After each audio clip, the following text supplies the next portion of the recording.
Maybe. Much. Down, And you can thank Disney for that. down, that's Yummies. I'm looking for it. I don't even, I've heard it a million times yet. I don't even know, Did we just go live? Yeah, apparently we did. We just went live. Yeah, okay. Well, I guess we're early. It must have, when I clicked enter to switch over to the tab, it transitioned the thing to live. Okay, fantastic. Thanks, OBS, for ruining my start. I'm over here looking up. Hello, everybody. Welcome. Happy Sunday. It's Memorial Day weekend. Yes. Just too bad. Okay, we are live. Oh. Yeah. No, we're exactly on time. We didn't go early, yeah. We we didn't. Time. No. It was an accidental whoopsie, switch over, like the transition switched over when I wasn't ready. And so usually I'm like, all right, everybody, 3, 2. Hey, everybody, welcome. What's up, Turtle Dust, Transcendental, David Hastings, Tim, Lily, the Lurker, Eric, and others. I'm sure people are popping in, the other lurkers as well. Hope y'all had fun last week. That's what that is. That's not. We're not playing the ball right now. Hold on. Yeah. Sorry. Yeah. So good morning, everybody. Someone calling me Mrs. Adam. John, mute your mic. It wasn't John. That anyway. was John. Oh yeah, that was. Yeah. I muted him. I muted him on my end, so it's not coming through. Anyways. But yes, if he starts talking and actually using his mic, let me know so I can unmute him and you can join the show if you'd like. But yes, good morning, everybody. Sorry for the weird start. I was not here last episode. I had a last minute, like, we're doing this for Mother's Day. We're all heading over to, Aunt Carlette's and rocking and rolling. So, yeah, that's why I wasn't here last week. This week is Memorial Day. I hit the beach yesterday. It was a lot of fun with my brother and sister-in-law. And, yeah, so happy Memorial Day, everybody. Let's, as we welcome people in, Jeff, how y'all doing? John Burnell, yeah, you better mute your microphone. And yes, that came on too fast to hit mute. So with that, we'll move into how was y'all's last week's. For me, I guess it'd be how was my last month, right? Shit, I gotta dig deep. Yeah. All right. Well, I'll let you guys go first, because I guess my month would go into the topic we were discussing before the show, and hobbies and all that, which I think is a great topic. So, yeah. Fair enough. Well, I'll go first because, as you can probably hear, my voice is a bit scratchy. I've been on the tractor all week, clearing boundaries and clearing up around where the workshop is, doing slashing and stuff like that, getting prepared for the dry season, and preparing for the fire season, and also so my workshop doesn't burn down when I start lighting the forge and all that type of jazz. So I've been breathing in, pollen and dust and grass clippings and all sorts of stuff. So, yeah, basically, that's why my throat's a bit scratchy and I sound a little bit horrible. Don't sound like my usual perky self. That's all right. But on that note, yeah, just getting things sorted out. Prepared for, got that in July, have a Geek Fest, which is a nerdy thing, all sorts of computer games, and as most of you know, I do historical European martial arts too, sword fighting. So my club is doing a presentation there, and of course I'll be setting up the forge, and like I do every year, and doing the demonstration of that as well.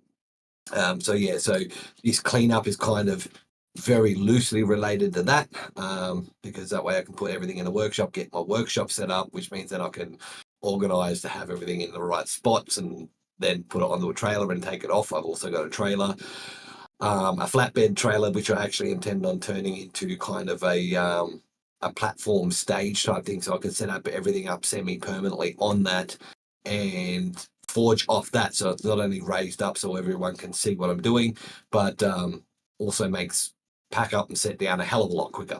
But I do need to do some work on the trailer. But in order to do the work on the trailer, I need to have the area cleared. It goes on and on and on. So my list of things to do is about an arm long. And then, of course, there's the added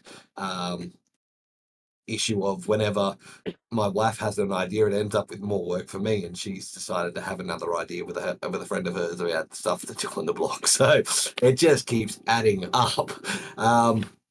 But yeah, apart from that, that's pretty much all I've been doing. Nice, quick, simple. I go back to work. This is I've got 6 more days of work until I have a 3-odd week holiday. And get a hell of a lot more done in preparation for a visit from someone. So yeah, that's pretty much it. Alexis, how about yourself? How have you been? Yeah, I have had a wonderful week for a lot of reasons I can't really get into, but I am unemployed for the first time in 35 years. Intentionally, though, I picked a good time to get out of the oil field. Right now, the rig count is the lowest it's been since COVID, and it's continuing to get lower. Oil companies are stacking rigs and cutting hundreds of millions of dollars out of their budgets. So, I mean, like, I kind of lucked out because as it has been for the last, 2 months, I've spent a lot of time just sitting around, maybe working one job a week. And it kind of, I mean, it's been really frustrating. I really wanted to really kind of sock away some cash before I got out, but it just didn't work out that way. So it is what it is. I've in my first week of retirement, it took me about 4 days before I started going crazy with nothing to do. I'm like just sitting around and going, I have no purpose. I have no direction. What am I going to do? And, now, I've kind of fallen into a not a routine, so to speak, but I'm getting stuff done. Last night I fired up the forge and I made an S hook as a test piece. It's a rather large one, 3/8 stock, 20 inches long is what I started with. For hanging my pipe wrenches up because I've got this whole pile of pipe wrenches and nowhere to put them. I mean, I don't have an empty drawer in my toolbox, and I don't have anywhere on the wall to hang them. I mean, it's just annoying that I have this pile of pipe wrenches that just sits on top of something somewhere. And so I'm making S hooks, and I've got in my shop I've got 2 3/8 and 2 7/8 cross beams. My whole shop's made out of God damn it, oil field tubing. Holy shit. The wind slammed my door. Scared the crap out of me. Anyway, so I tested one out last night, and it worked perfectly. I hung a 24 off of it, and today, or this evening, after it cools off, I'll make 6 more hooks so I can hang up the rest of the pipe wrenches and get them up out of the way. And it's something I've actually wanted to do for years and never got around to doing. I've always looked at the pipe wrenches and gone, someday I'll find a spot to hang those. Well, now I'm just I cleaned my shop. I can walk barefoot across my shop floor and not even pick up any dust. It's that clean. I swept. I blew it out with the air blower on my air compressor.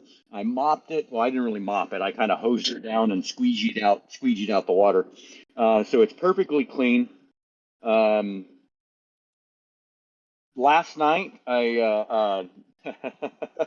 so last night, this is funny, I decided, I was like, well, it's time to go to bed.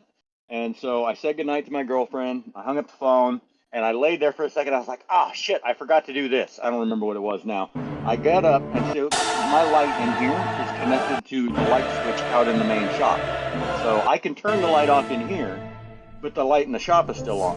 So if I want to turn all the lights off, I got to go out there and do it. So I walk out there to turn the light on. I turn the light on and look, and there's this giant ass wolf spider hooking it across the shop, coming right at me with her back, like hundreds of babies on her back. And I'm just like, oh hell no, you know. And I grabbed a mason jar and was able to chase her down and put the mason jar over the top and catch her and all of the babies. And I finally dealt with that this morning, but yeah, that was one of those situations where you don't want to see a wolf spider coming at you with 1,000 young ones on her back. It's very unnerving. Yeah. And so yeah, that's been my week, or my well, I mean, like my I guess my 2 weeks. My last week at work was very uneventful. I worked the Sunday before, which would have been our last show. I worked that night, and then I worked Saturday. So oh no, it's Friday and Saturday. I worked 2 days on the same job, and that was a very emotional day. Like when I left location for the last time. I mean, it took everything I had not to cry, knowing this is my last rig move. And then when I parked the truck for the last time, it was like, man, I'm never gonna. The truck becomes a spare. I mean, like they're not even gonna put somebody else in it. It's a spare now. So it's like it was the last ride of we called the unofficial name of the truck was Queen Roxanne's Revenge, which is a play on Edward Queen Teach's Anne's. boats, Yeah. Queen Anne's Revenge, right? Well, the name of the woman that owns our company is Roxanne, so it was Queen Roxanne's Revenge because we had the two black trucks and the other one was the spare and mine was the main truck. So. Yeah, I parked it for the last time, and then the next day, Sunday, I packed up my room, and that was pretty emotional.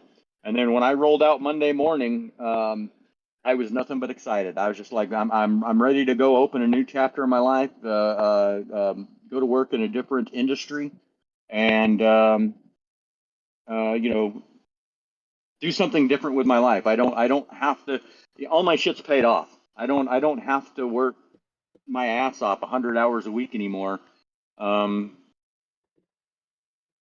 it sucks because I'm really good at it, but it's going to be interesting to see what it's like to just work a regular work week when I get to that point. I got a little bit still, so that's been my 2 weeks hanging out, and I'm just kind of organizing, trying to clean my shit up here and sift through the shit that is collected in my garage over the last 6 years, and kind of get rid of some stuff that I don't want to throw this away. I might need it someday.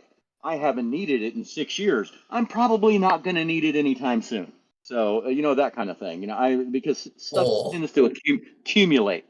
And or you'll get rid of it, and right after you get rid of it, is when you fucking need yeah, no, it. that's a fact. That's a fact. I have been there before where I had a cylinder hone, and I was like, I'm never gonna hone another cylinder, And I toss it, and literally 2 months later, I'm rebuilding an engine, going, God damn it, I need to go buy a new cylinder hone, you know. Yep. And then that was No, the I get last that. engine I rebuilt. So far. So that was, yeah, so far. That's how it goes. At work here is I freaking have a garage full of electrical supplies, and it's like most of it takes up way too much room. And I'm like, oh, we don't need this, throw. We don't need this, throw. This shelf can get thrown away, blah blah blah. Like, and I threw away an entire like Federal Pacific panel that I'd been holding on to, like that I took out of somebody's place that had a whole good variety of Federal Pacific breakers, and I threw it away because we're not allowed to install it, and they're not supposed to be used anymore. But and we so rarely come across them here. Like the next week, after the trash had been taken out and everything, we got a call to troubleshoot a job with a bad breaker, and it was a Federal Pacific breaker, and all I had to do is switch the breaker. And it's like, oh man, So yeah, you know, and that guy ended up having to pay for a whole panel replacement because we didn't have the breaker, and you can't buy them And anymore. before you go into how was your fortnight, Yamas, and I can't Oh, I remember, wouldn't. someone said it, but hello to all the lurkers too. For those people that don't chat and comment, like Tim.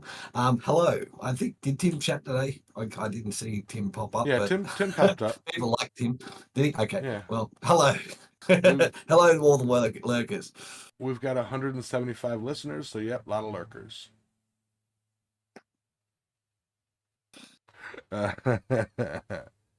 um, but anyway, yeah. And again, sorry for the music. I didn't even register to me that it would play over the mics. But yeah, no, I found the song that I was looking for, that I was asking about, O Fortuna. That Oh Fortuna. Okay, I yeah, do know what Oh Fortuna. Okay, yes.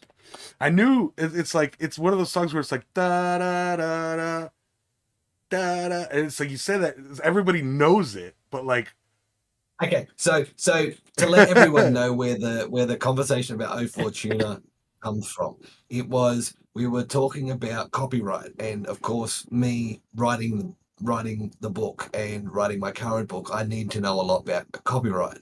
So, Yames was asking me about copyright when it comes to music. So, and I was trying to explain it depends on what the song is. O Fortuna was written. Um,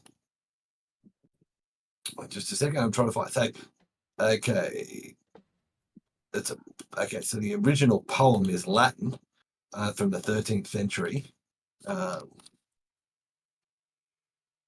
just a second. I was just trying to see when it was written. Okay, it was written between 1935 and 1936 by Orff. So it is the lyrics are not in copyright. The tune may be.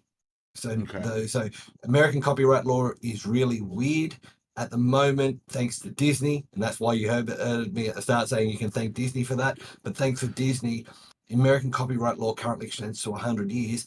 If anything written before 1950 was generally had a 15-year copyright, if and it expired, and therefore it's in the public domain unless they renewed the copyright. Um, so, but however, with music, it's a little bit different because even if a piece of music itself is outside of copyright, the recording done by a particular band. So let's say the New York Symphony Chamber Orchestra, for example, recorded that piece of music. Then their recording is copyrighted for the next 100 years. So you can't use that musicians or music groups recording for anything because it itself is under copyright. But if you get your own musicians or whatnot to record that piece of music, you can do whatever you want with it because the piece of music itself is outside of copyright. right.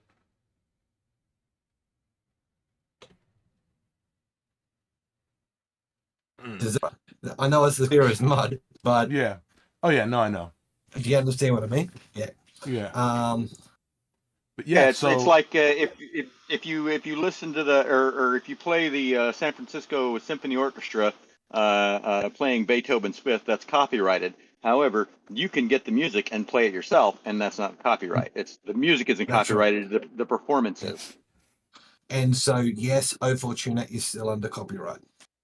yeah. Damn. Yep. It's held by Scott Music.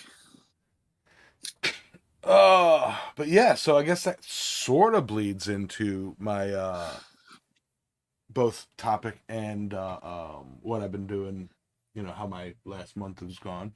Um where to start? I mean, That working. sounds like a pretty good month there, Yamez. Anyways, on to the topic of the week, and Yeah. Yeah. uh, But yeah, so the topic of the week is what Yama's been doing for the past month. Exactly. Okay. um, no, just the usual work, work, work, work, work, work. Um, I've been getting a lot better at some of the stuff that I'm doing, and again goes to the what we were talking about at the very beginning of the show, or just before the show started. Um, is hobbies, the guy was like, I collect hobbies. I must be ADHD or whatever. Which yeah, I was diagnosed as a kid. Because I collect hobbies. My hobby is collecting hobbies, I guess you could say. And we're talking about money that I've put in to hobbies over the years and decades. I remember spending approximately $10,000 in total on the hobby of fish keeping and aquascapes, aquariums and tanks. Um, and, probably the same amount of money uh, in blacksmithing. Um, would I love to get another tank? Yeah, I'd love to get another tank. That would be fun. Sorry. But yeah, and then that brought up the crypto. I've been, switched blacksmithing for crypto. Not really. It's um, I ended up getting extremely busy. Yes, because of crypto, but you know, um, thankfully I haven't put $10,000 into crypto. Actually, back when I started, I probably should have. But yeah, with that crypto, it's like I'm learning all these new things and new tools and all that, such as music, which why I brought up was O Fortuna copyrighted, because I've been writing music and using AI to make the songs, and like I wanted to try to use the O Fortuna um, melody and cadence, and I know how to get the AI to do that, but like I wanted to make sure it wasn't copyrighted before using it, because yeah. What wasn't a phase? Why did everybody go quiet? Sorry. We're waiting for you to finish. Yeah, Oh. yeah. But yeah, and if y'all are lucky, I can play one of the songs for you. But anyway, yeah, no, so I do plan that, like I do plan on getting back into the shop, and as I was saying, again before the show, Josh is working on building an apartment behind the shop, in that canopy area, uh, behind my shop, and all the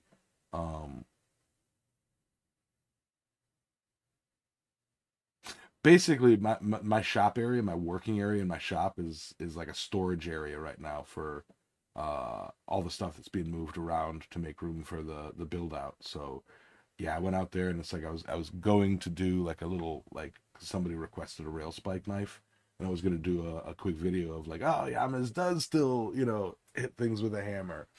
And I looked at the shop, I couldn't even get to my anvil, and I'm like, but I don't want to go in there and move a bunch of stuff around, because Josh is actively working on building the stuff out, or clearing the stuff out, and I'd be moving stuff in the spots where he was clearing. So yeah, I'm gonna help him with that. um Artificial imagination, no, AI is not artificial imagination. um Stuff comes from my So, imagination, and I use so artificial intelligence as a tool. Yames, What? just I'm going to send it to you in a message, but just to let you know.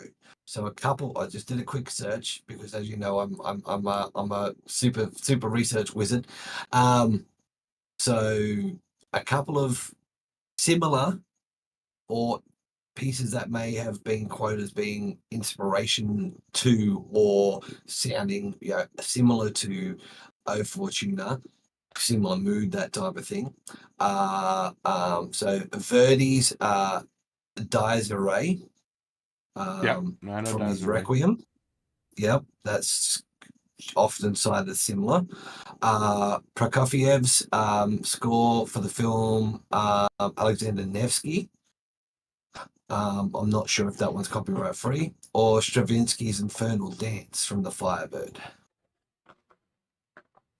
Yeah, basically, I've got to write a song for a piece where, because in our D&D campaign podcast, we just defeated the big bad guy for the story arc, and it was set up as like a 2-phase video game style battle where you defeat the guy, and then he like, a demon rips out from inside of him, and we fight that, and in the podcast, it's like, the DM's like, cue the epic quarrel, music, the song, the Latin chanting song, the song, and he was talking about O Fortuna. So I gotta just try to, I'll pull up some of them songs and see when I hear O Fortuna right now. Many of you probably don't know this, but there was a beer ad from early 2000s, the 90s, early 2000s, for a beer in Australia called Carlton Draft, right? And they used the score of O Fortuna and changed the words, and it's called The Big Ad, right? And it's epic. It took thousands of people to make this ad, and they're literally people running through a couple of massive fields, one in the and people in the shape of a glass running to a big hand that drinks the beer. It's freaking massive. It's an epic ad, right? But it's called The Big Ad, right? And it uses the tune of O Fortuna, right? And once you hear it, you'll never forget it. yeah, it's one of those. That is an epic ad too. Yeah, the tip of the tongue thing. Everybody knows it, but like nobody knows the name of it. So it's like you always go to. It's the one that goes da da da da, and like what?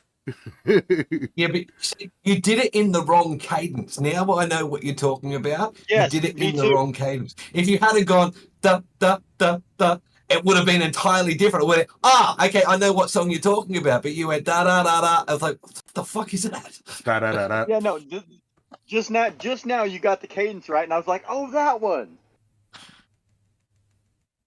Oh, when it comes to music, Almez, you have to do the right cadence, the right. If you're going to use the melody, the right timing. Well, a lot of the stuff that I do with Suno, when I'm making my music, is I'll have I'll have the song, the lyrics written out, and yes, I use ChatGTP to build the the frame, and then I'll go in and I'll like the stanzas, the lines, and it's like I'll go in and it's like I'll change the lyrics to suit the story or a song that I'm trying to do. So an example of this is if I were to say, oh, what's that song? Dum dum dum dum dum dum dum. Anybody? No? Okay. How about if I go dum dum dum dum dum dum? Yeah. So, funny enough, this actually has a tie-in in the whole conversation.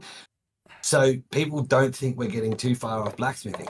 This actually has a tie-in with yesterday's, and for you guys it would be the day before's or the other day's. Or some of y'all tomorrow. CCI Roy Adams, Crossend Ironworks live stream. He was talking about credit.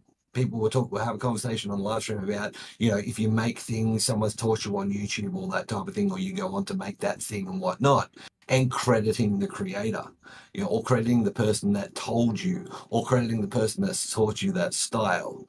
So, this kind of does tie into blacksmithing in the sense of, like we're talking about music and whether it's under copyright and all that type of thing.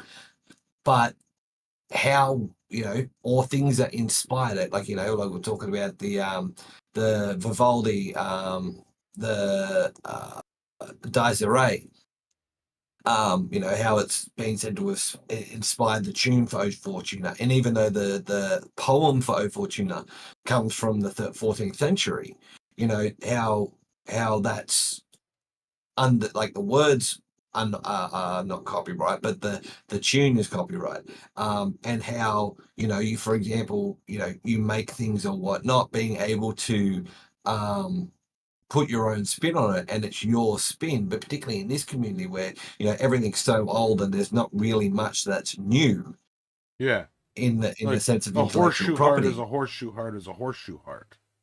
Yes, your style of horseshoe heart might be slightly different. However, crediting the person that taught you how to do it is considered good practice.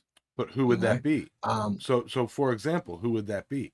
Now, well, well for here me, here's the thing with something simple as a horseshoe heart, right? The concept of it, like, anybody, like, look, I could make a heart out of that. Oh, and without even realizing that it's been done to death 1,000 times, and they go and they try and they make it, sure, and they get it, and then, like, in that little, like, that's neat. I wonder how other people do it. It's like they look up videos and they will maybe learn a few new techniques from several different makers. Who do you credit if you take a tips and tricks from several sources? Who do you credit? well, see, that's a different thing. That is your teaching and experience. Like, for example, a couple of years ago, I did a video on making a set of uh, tongs, which were done in, I believe it was uh,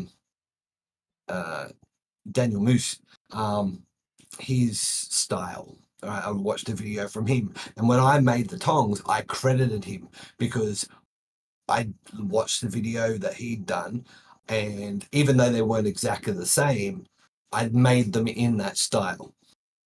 So, go ahead, Alexis. Go ahead and finish your. I want to chime in after. Yeah.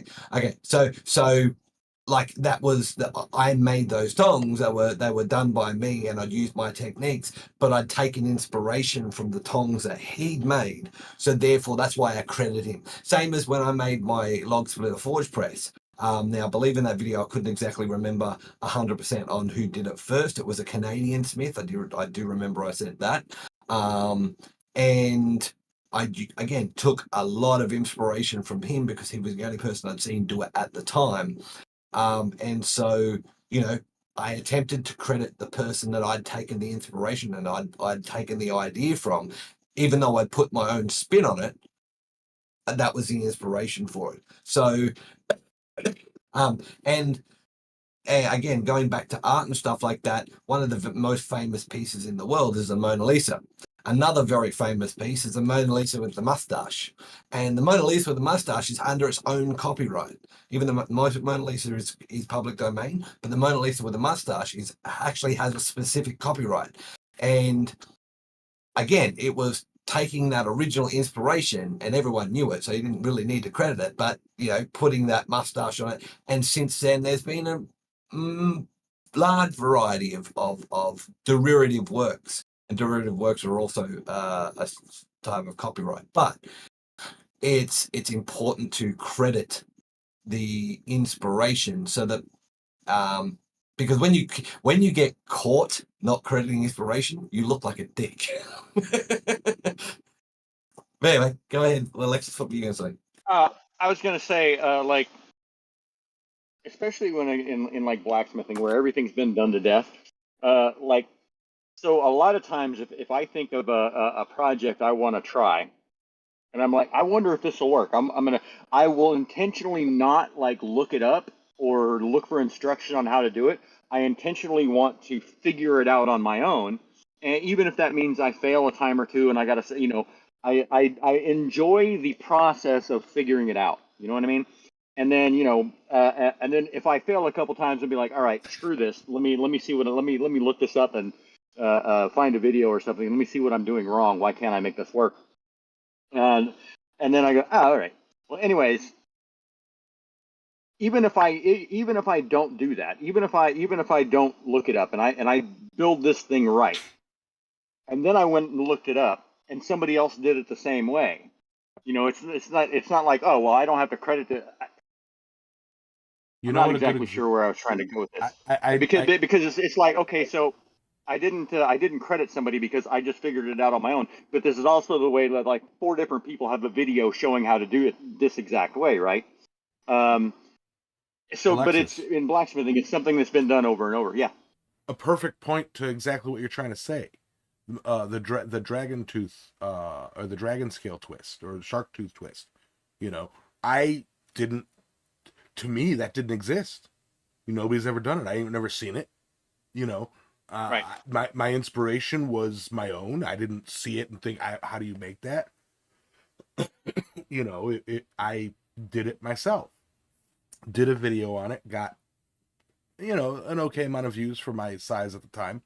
And then, 9 months, 10 months, almost a year went by, and I saw somebody else do a video of it who hadn't seen my video and said that he was taught it from the person who he was taught from, who had been doing it for years, which I could not find any images of or anything like that. So, like, who would get credit for that? The first video, the first visual representation of it?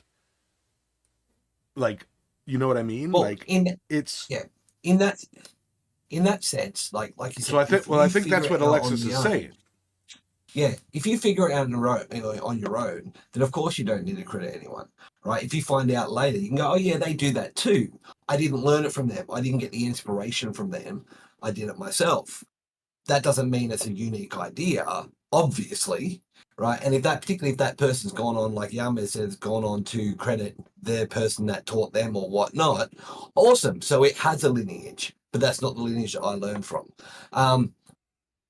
I like to think of it this way. And again, this ties back to blacksmithing, but also metal related. In fencing, in sword fighting, right? A lot of sword fighting across the world is very similar. And if you have a good sword fighter and this actually translates in kendo, Japanese sword fighting. If they're a master of that, they will very quickly learn Western martial arts, European sword fighting, because there's a finite amount of way to do things. So even though the lineages aren't the same and the basis of the systems aren't the same, those skills transfer over. And it's the same as in sword smithing, in blade smithing. If you learn how to forge a Western blade, you will very quickly learn how to forge a Japanese blade or a multitude of different types of blades, because the fundamentals are the same. You don't necessarily need to credit, the Miyamoto or whatnot for, his lineage of swordsmanship, because you didn't learn it from there. So if you learnt it yourself, you don't need to, if you've come up with it yourself, not necessarily being new, you don't necessarily need to credit one, but you can recognize other people also do it. That's the difference. Now, and I will say though, if I can't figure something out, or if it's going to be complicated enough that I want to look it up beforehand, I will credit where I found it from or whatever, And I mean, as you guys know, I don't do a whole lot of content, so I don't necessarily mean in the content sort of sense. But when I show the piece to somebody, and then they say something, and be like, oh yeah, and I got the idea from such and such's video. I got this from I got the idea for this off Black Bear Ford's video, or whatever, Chrysler Nine Works, what have you. Like I said, I don't do a lot of content, but so that happens more often in just casual conversation where I'm showing somebody a piece, and then I will immediately mention, yeah, I didn't think of this. I got it from so and so, which is minuscule, but I feel like it's important to bring that up in a conversation. You know what I mean? And here's a perfect example, right? In that sense.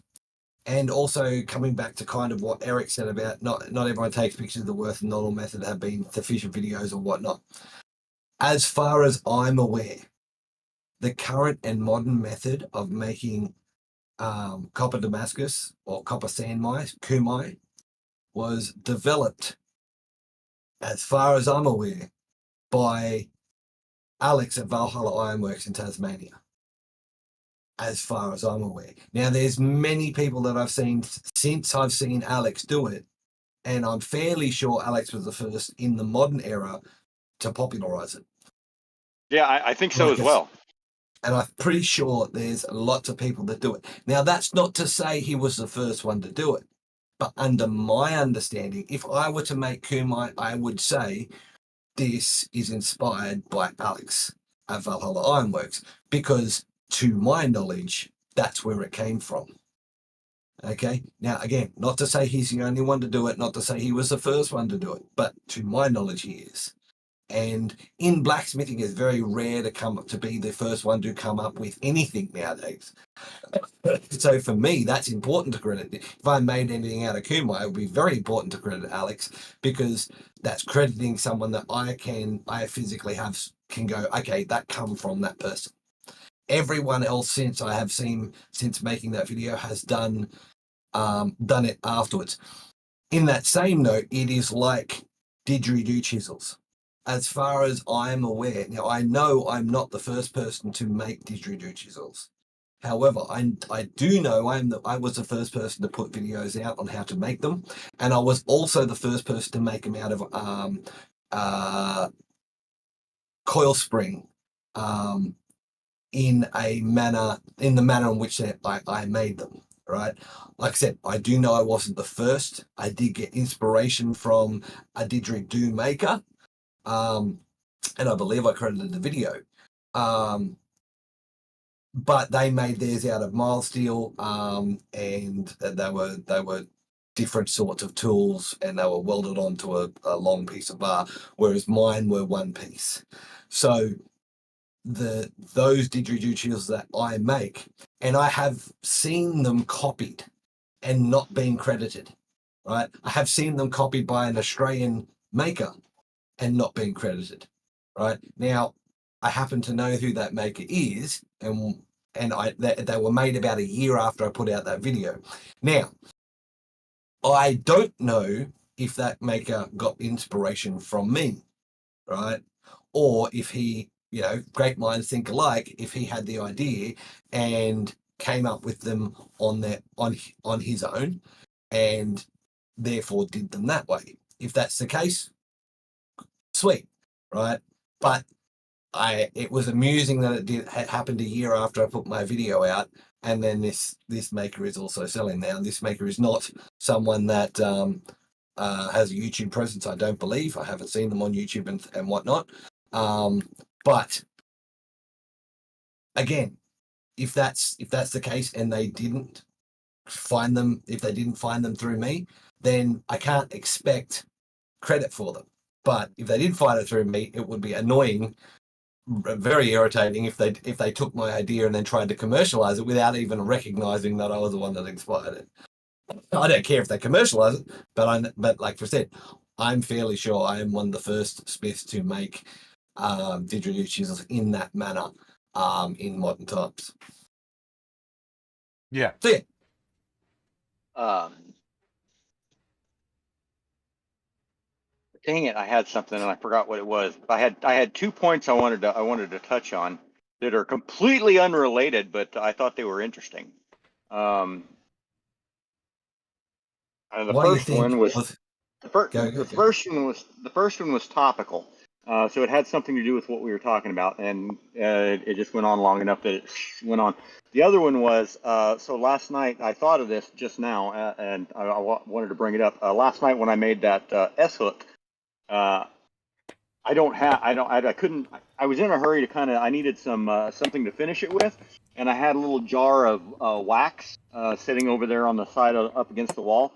It's the leftover wax from those not candle, the wax melts for like air fresheners. you plug it into the wall and you put the little wax squares in there, and then after a few days, it stops smelling like Rice Krispie treats or whatever scent you've got in there, and then you just dump the wax out and you put a new wax melt in there. And so over like the course of a year, I saved all of that wax. I just poured it into this jar.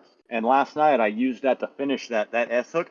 Oh my God, it smelled amazing. I mean, like it was the greatest. Like because I had the wax that's on top is like humidor, and so it's like while I'm doing it, it smells like the inside of a humidor, like the fresh cigars. Oh, it was freaking great.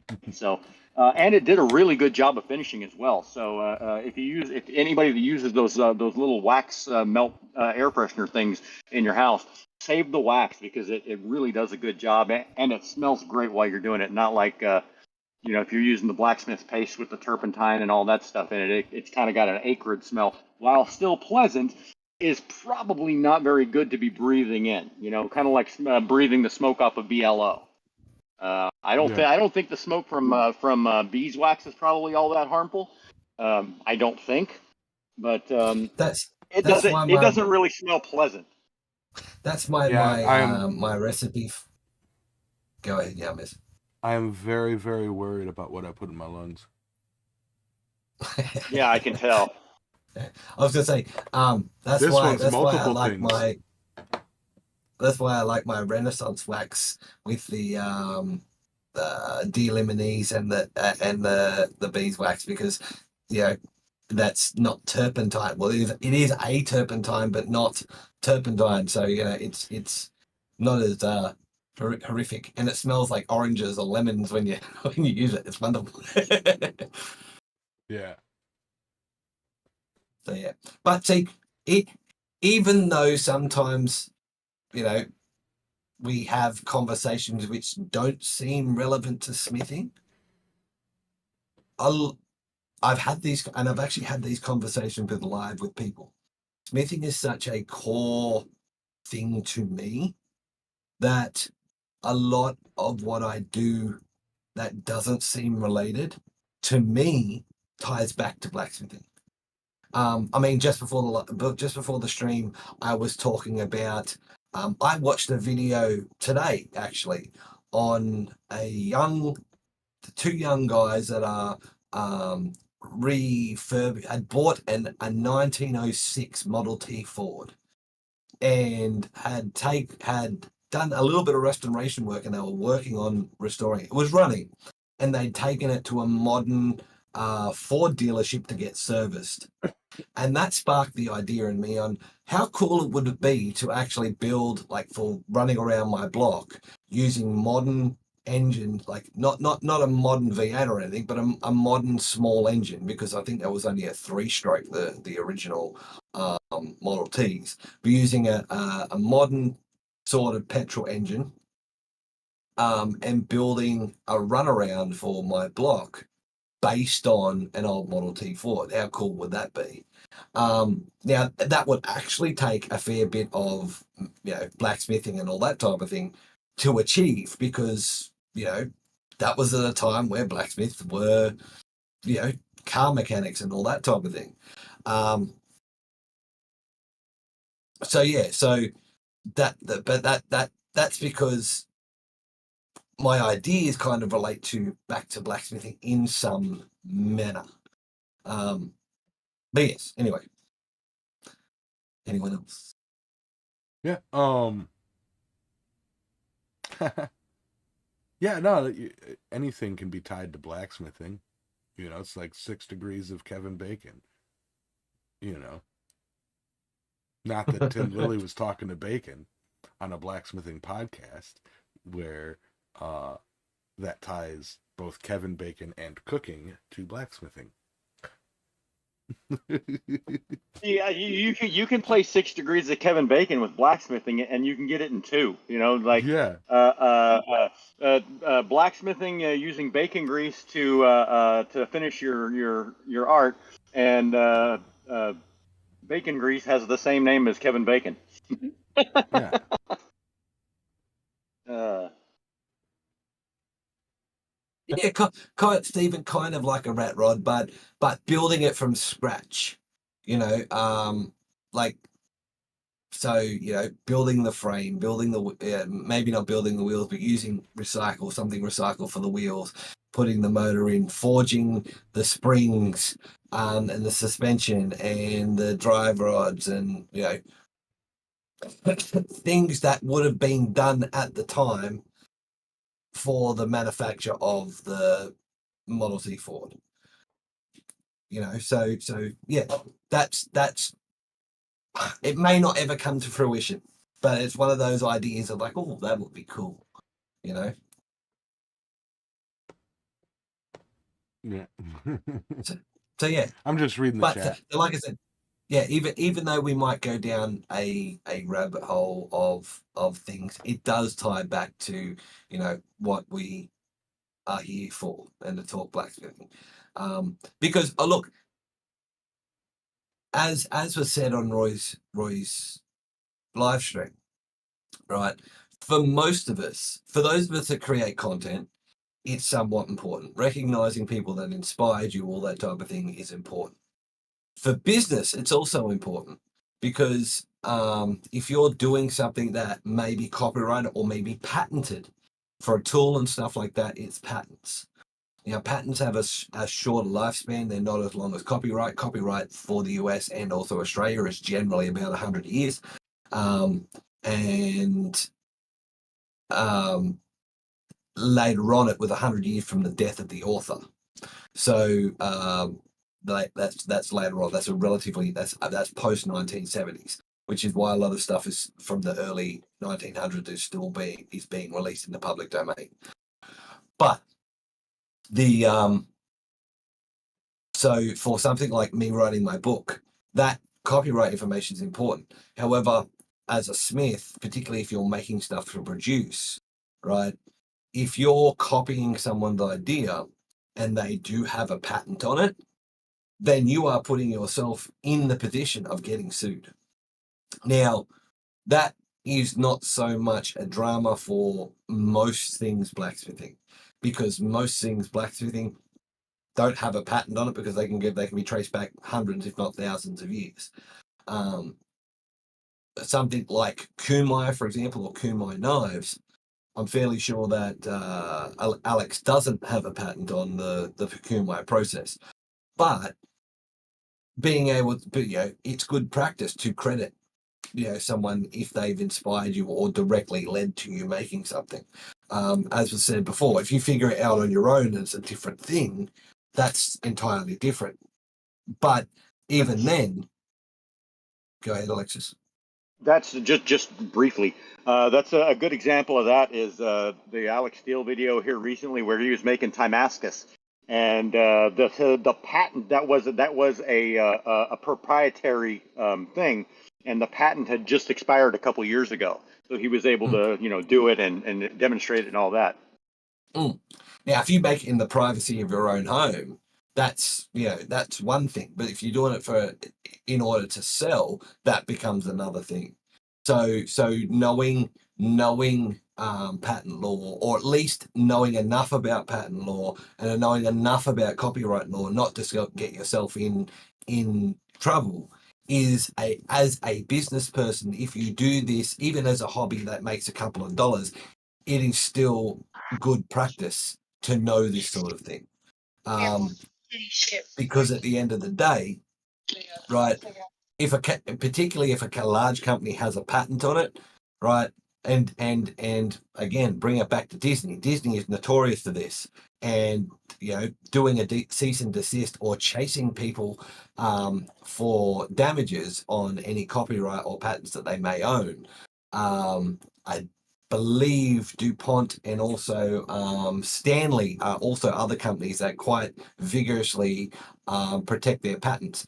A tool company will vigorously protect their patents because there are certain countries that are notorious for ignoring patents and ignoring copyrights.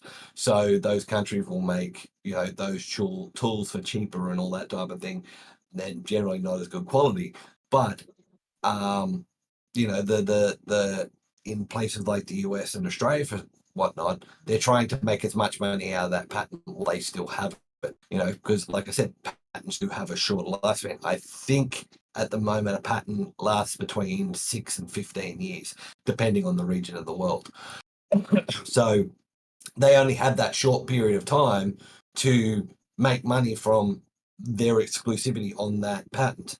And then it becomes, public domain, anyone can make it. So therefore, the market explodes. And that's generally like if you see a new idea for a tool or a system or whatnot, it'll be a really high price for X amount of years, and then all of a sudden the price will tank because a whole heap of other people are making it, and now they're in competition. So yeah. So like I said, it's as hobbyists, as market sellers, as small businesses, it's important that we know a little bit about patents and copyrights and all that, even though it may not affect you overall and most of the time for most of the things you make. It is going to be something that you should be aware of. Another example of that is something that we could make. I don't know how many of you guys have seen it, but it's a log splitter, which is kind of it has a stand with a wedge at the bottom and a ring at the top. That was developed by a girl in New Zealand, probably about 20 odd years ago now. And what you put the small log in there and you hit it with a hammer and that splits the log, as opposed to you swinging a log splitter. And that, like I said, that was designed in New Zealand probably about 20 years ago. They're all around the world now, but that was something that girl had a patent on for a short period of time, and now everyone makes them. And it's something that we could make theoretically. It takes some forge welding and finagling, but so yeah. Yeah. Anyone? I wanted no. to touch on the discussion in the chat about the bacon grease as a forge finish. It works just fine. I've never had any problem with corrosion. Yes, it does keep indefinitely in the refrigerator. Not so much at room temperature. At room temperature, it gets rancid really quickly. But if you keep it refrigerated, and it does really well for what do you call it? Finishing ironwork. I've never had any issues with corrosion on anything I've finished in bacon grease, and much like the scented candle wax that I used last night, it smells amazing when you're burning it in. It really it just smells like cooking bacon. So it's pretty ideal. If you don't do anything else with bacon grease, I recommend that. I personally cook with mine, so I leave it in the refrigerator inside. And so if I'm going to make a roast or something like that, I'll get a pan with hot bacon grease and I'll sear the roast before I put it in the pan. Anyways, I use bacon grease a lot in cooking, so it's there. And then I had a separate jar that was for forging, which I would dip a rag in and use that. So I've never had a problem with corrosion because of the salt or anything like that. So personal experience only. Yeah. Yeah. Yeah. I haven't used bacon grease as a finish, not out of any reason other than I don't have bacon grease here, and we use bacon grease for cooking here. So, I take the bacon grease. It's like taking the food. Yeah, we go through a lot of bacon grease here, but yeah, to kind of final thoughts the big thing I'd like to impress is on what we do, for example, in blacksmithing.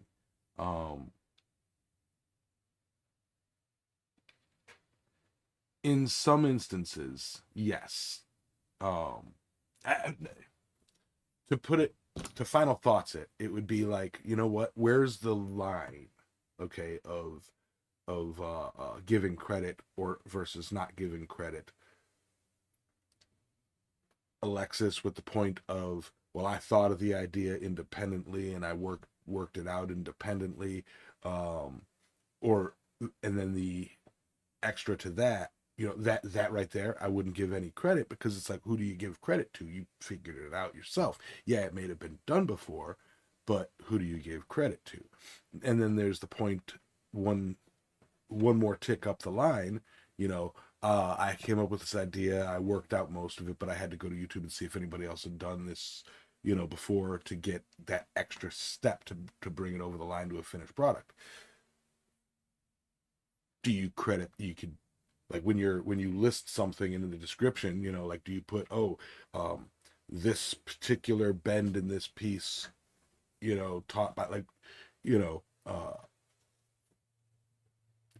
how far do you go? Like, if you learn to make one thing by several different teachers, do you credit them all? You know, like, if you've got an idea and you're working out how to use it, you know, where's that line? Obviously, if I'm browsing through, you know, images or whatever, and I see, or videos, and I see, like, you know, a neat piece, and I want to try making it, of course I would credit the person who inspired it, you know. But if it's something of my own thought that I worked on, or based on techniques that I learned through multiple sources, I wouldn't feel pressured or required or obligated to give credit to every single person who taught me on every piece that I make that uses techniques that I've learned from others, you know. So that would be like every single person, everything they write or do, crediting their teachers in high school, you know, like crediting their college professors for every single thing that they do. That's where I think the line is. If you're, you know, like, if you specifically do somebody else's project, credit that.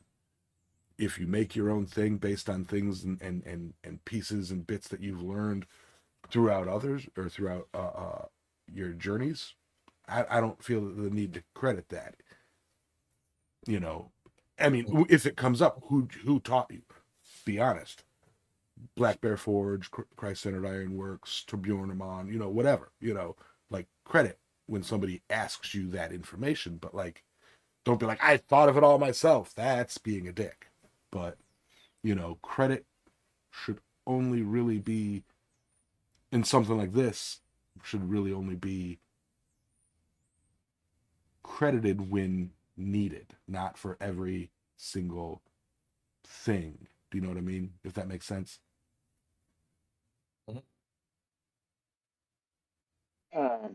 Yeah, my final thoughts.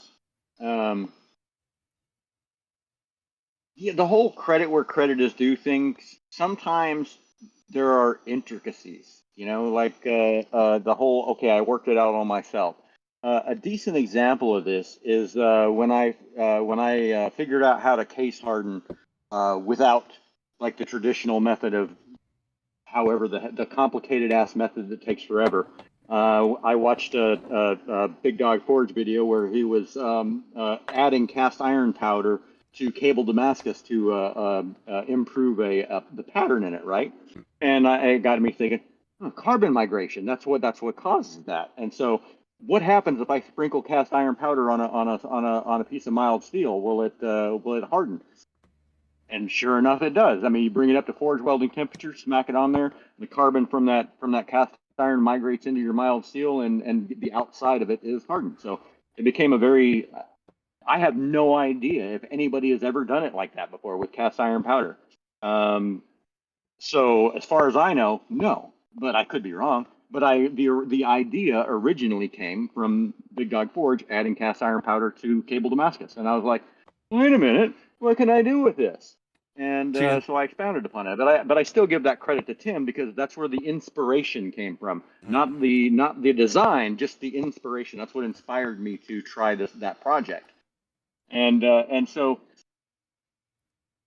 and I think, honestly, in blacksmithing in general, um, it is looked upon better when you say, oh, hey, this is where I got the idea from, rather than being just not saying anything, and then people be like, wait, but didn't so and so do that too? And then then there's just, I don't know. We tend to, in blacksmithing, like to give credit to the people that came before us, or the people that we learned stuff from, because I don't know, maybe it's like name dropping.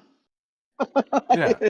You know, uh, uh, uh, like the that girl that I was talking about Ray's Smithy or whatever.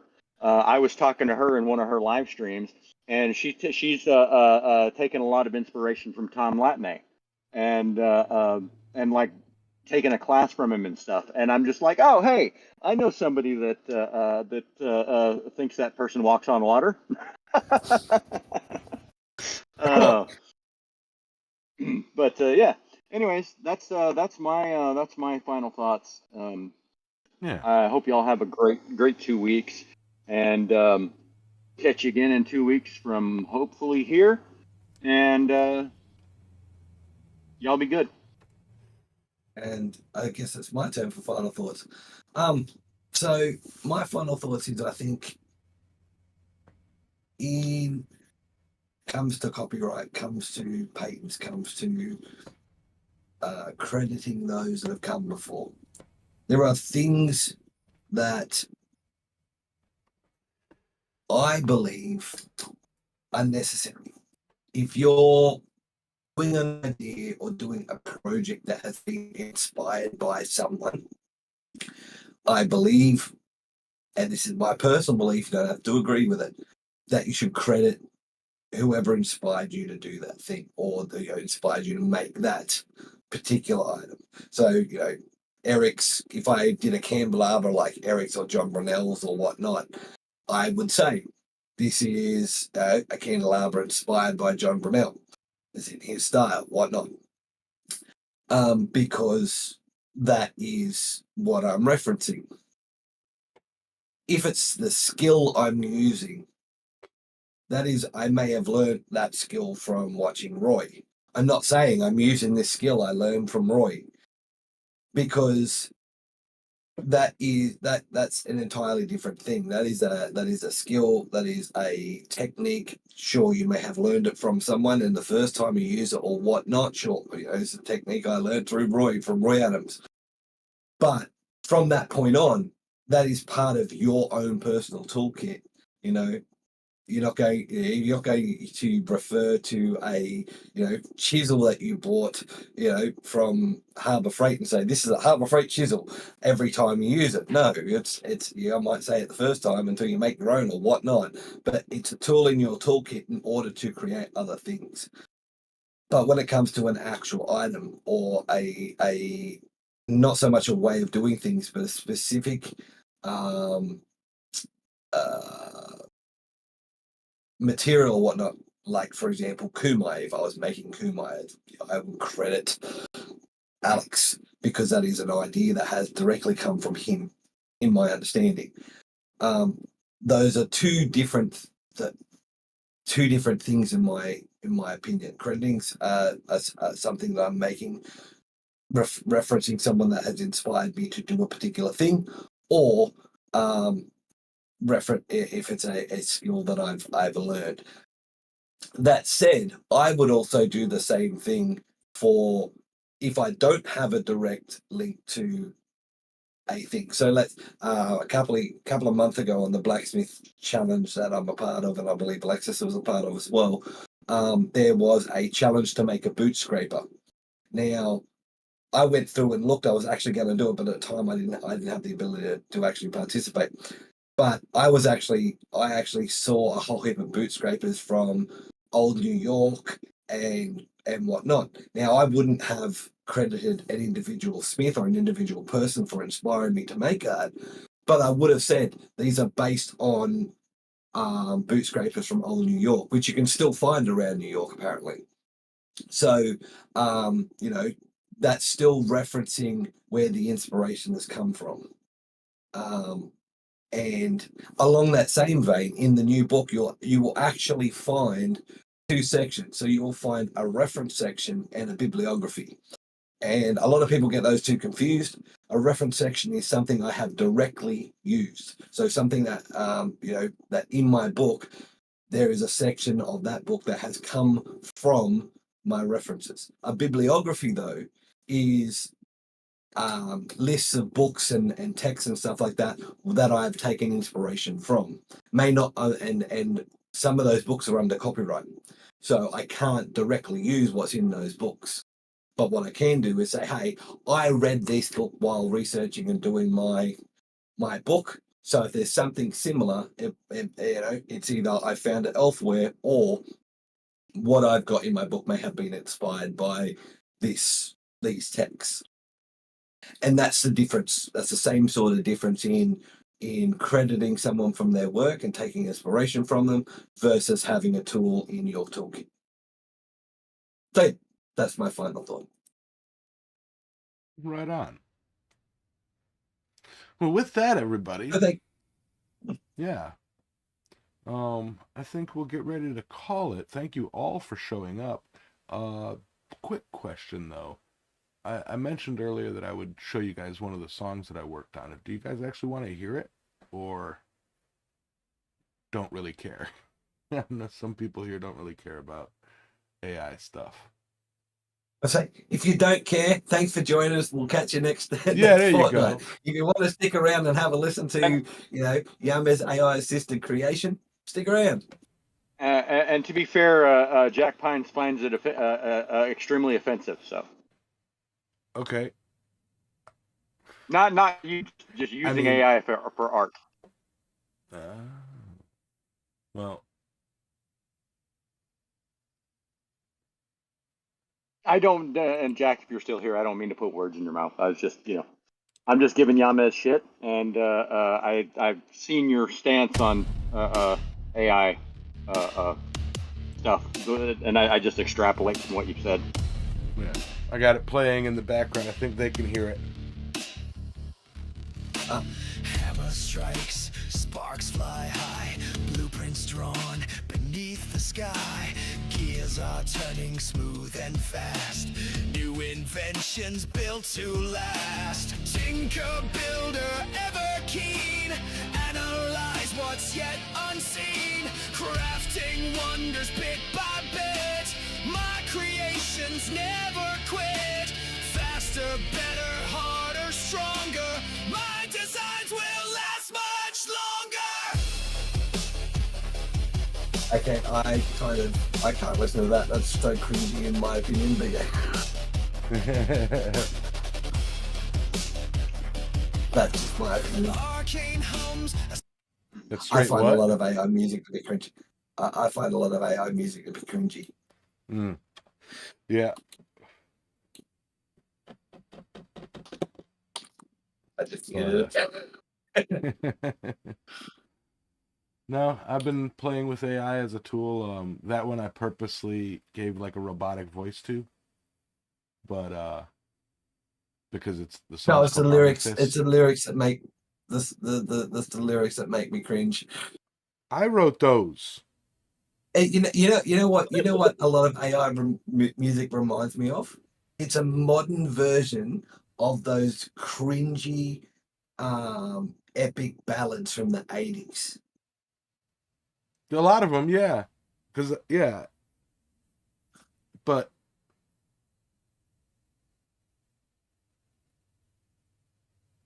yeah, it's I wrote those lyrics. Yeah, but we know you're cringy, Miss, so that's fine. I mean, fine. Hey, in another way, those lyrics might be awesome. It's just the way AI, it just reminds me of a lot of Mike Myers movies and stuff like that makes them.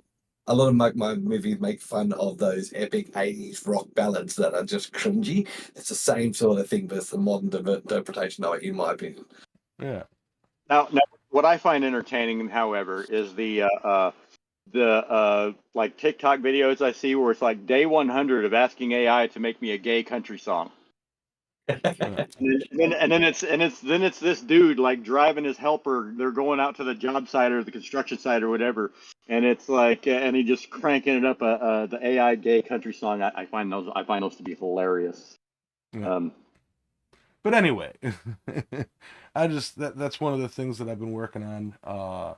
Music for the podcast, for the D&D podcast, and that was the part of the Artifice. The song name is Artifice, and it's for D&D artificers.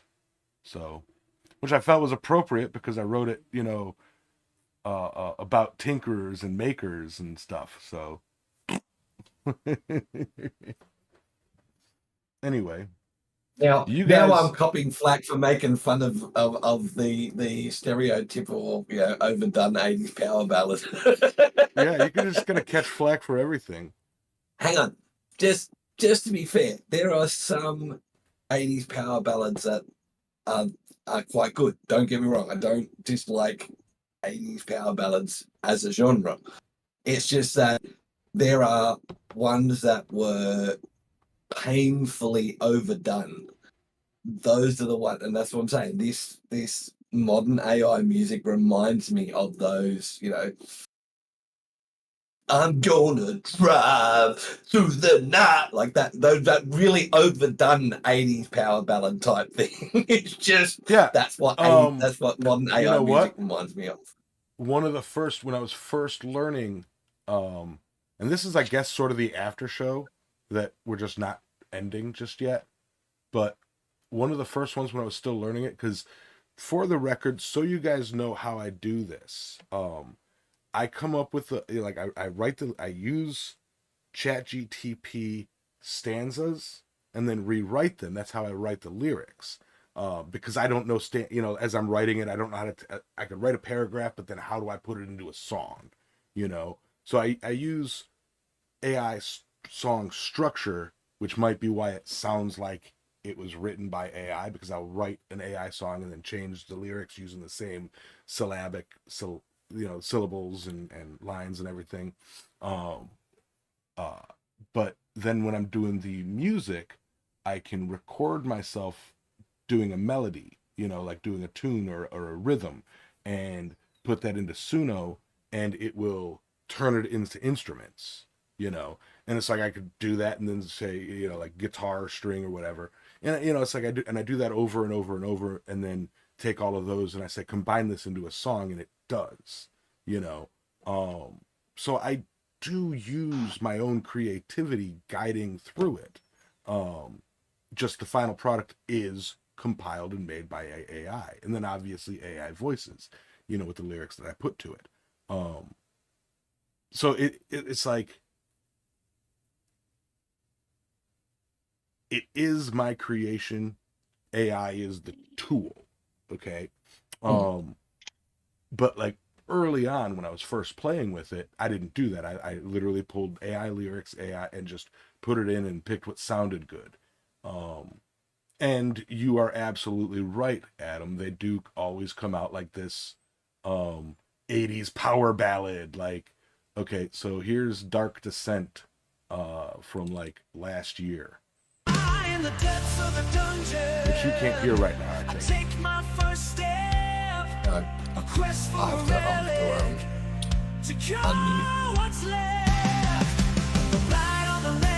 That is pure AI, nothing of me.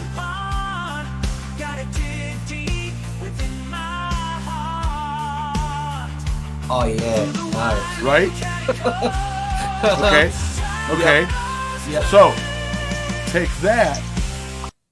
Sorry, I'll turn that off. And sorry for everybody. But yeah, that is a very, very AI song. Take that to another one that I wrote. And this is one of the more recent ones where I did my techniques of like, looking for specific stuff, putting in specifically what I wanted. It's called, let me see, where is it? It's all over the place. Oh, There it is. Infernal Roots. I wrote this one. I wrote this song. It was based on a community D&D arena battle with, a few players. So it's their player names. It's the story of their fight. A lot of fun. Yeah. Roots run deep, I'm waiting for even that in stuff. fire. But Peace meets Okay, but okay. So my reference to 80s power ballad, it wasn't that modern, like the current AI music that you were doing sounds like 80s power ballads. That one you played before did. It's Yes. just that it is a modern iterate. Like if you hear, it's a generic song. Like the 80s power ballads, like that the one before, comes. You know, it is one of that generic 80s power ballad song. These current ones are similar in the sense of they're generic 2020 songs. They're not, you know, there's no uniqueness about them, you know?